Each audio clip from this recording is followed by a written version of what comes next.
Alright, for the next part, we're going to start to talk about difference of squares.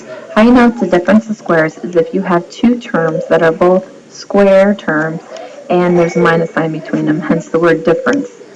So all the ones I'm going to be showing you are difference of squares. Notice you've got a square term and you have a term that you can figure out that something's squared, which is 6 times 6. So you break it down into two parentheses and you have your x times your x and your 6 times your 6. Really what this means up here is that you have a 0x that's occurring. So you have this x squared plus 0x minus 36.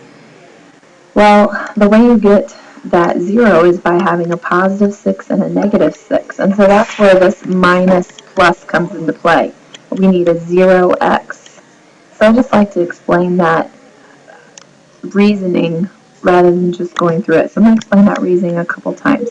This problem right here says m squared plus 0m minus 100.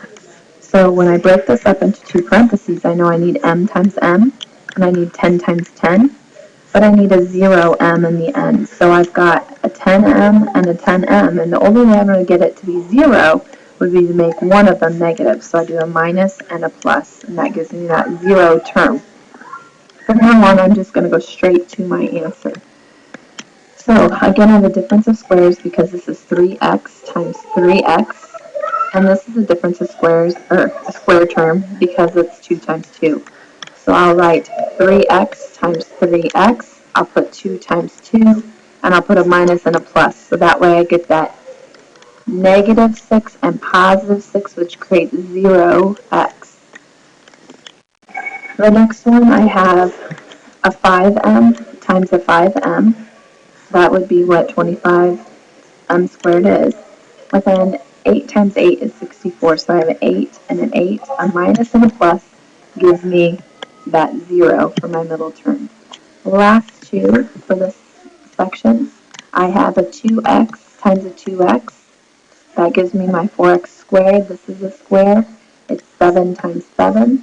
So I have a minus and a plus. The next one, the way I get 81m squared is 9 times 9. 9m times 9m, and here I get 25 by multiplying 5 times 5. So I have a minus and a plus. That gives me that 0m term. Now, you might be given problems that look like difference of squares at some point in time. I'm going to make one up here. This is not a difference of squares. I want to mention this in this last slide.